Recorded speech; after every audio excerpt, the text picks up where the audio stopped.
Ako sa ginagawa yung We don't 100% we don't direct people, sir. We have this policy where people if there's identified case. Pero sa pag-ikot ng mga otoridad, lumabad ang mga script na ginagamit sa kumpanya at pagmamakawa ng kanyang mga operating. Good evening, Chief. need na magbanta. Ginagawa ko lahat naman po ng paraan ngayon para makabayad. Ano pong basa niyo po dito? Yes, at takot na. Ibig sabihin, pinagbabantayan siya. Patunay ito, sir, na talagang nangyayari yung pagbabanta. Yeah. Sa tingin po ninyo? Oo. Kitang-kita. May pagbabanta.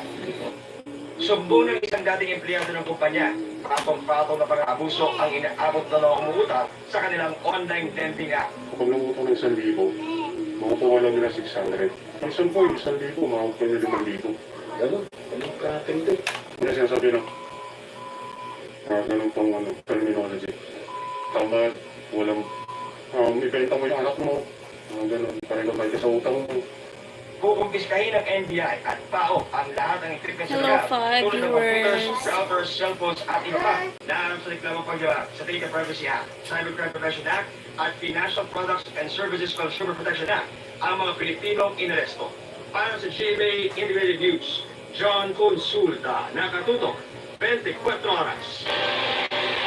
Lumalaguman ang ekonomiya ng Pilipinas, sinabi ng World Bank na hindi sapat ang bilis nito para matamo ang target na wala nang mahirap pagsapit ng taong 2040.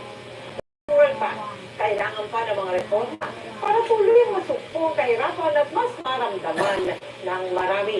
Nakatutok si Maki Pulido.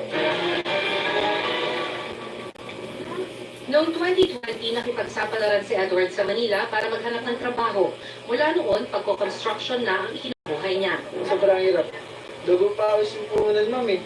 Isa si Edward sa bilang ng World Bank na nakahanap ng trabaho mula noong 2010. Resulta raw yan ng mabilis na paglago ng 2010 na nakapatikha ng 11.7 million na Dol, dari na kini ko trabaho. kita. Dahil sa mga nalikhang trabaho mula noong Asaman? 2010 hanggang 2023, mas Asaan lumabo eh? ang real income ng 40% sa pinakamahihirap kumpara sa 20% ng pinakamayaman.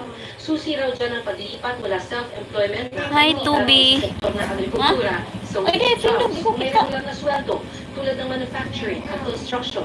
Sa bilis daw ng paglago ng ekonomiya ng bansa, Araw isa sa din. pinakamabilis na Din. paglago sa East Asia, hindi na raw talaga matatawag na sick management ng Pilipinas. Dari ka lingkod, ari, o, kini ko kita. Ani, rao, ali. Oh, dari, oh, dali. Growth accelerated from No. an average of 2.8% in the decade before the Asian financial crisis to Ikaw man. 4.4% between crisis and 5.2% Asan diha? global financial crisis post-2010. Kung lumalago man ang ekonomiya, sabi ni Edward, ramdam yan. Matinding pagtitipid daw ang kailangan niyang gawin para pagkakain ang kakainin sa bawat araw. Kasi di naman po para makasama din. Sabi ng World Bank, sa average na 5.2% na paglago ng ekonomiya, hindi pa rin ito sapat para maabot ang target ng gobyerno na wala nang mahirap sa taong 2040. Kailangan pa rin ng mga reforma tulad ng maayos na mga polisiya para hindi mahirapan ang mga mamumuhunan at suportahan ang mga maliliit na negosyo. Kung sakali, maaari pa rin mas lumago ang ekonomiya para maabot ng Pilipinas ang high income threshold sa taong 2050.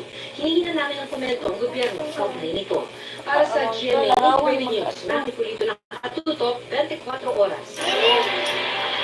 Para iwas, suspetsa nagbibigay ng rider umano ng isang ride-hailing app ang dalawang nasa Coffee Helicopter sa Makati. Nahuliyot pa sila ng baril at grada. Nakatutok si Dano de Cuco. Sa kanto ng Ayala Avenue at Camagong Street, na-corner ang riding in tandem na ito ilang sandali matapos mang-hold up ng tindera sa Malugay Street ng Barangay San Antonio alas 4 na madaling araw. Pinaglalakad na pauwian, no? Nung nakita siya nung mga suspect at kinuha yung kanyang cellphone. Tinutukan, hinablot, sabay takbo na yung ating mga suspect. Pero nagsisigaw ang biktima kaya narinig ng nagro-roll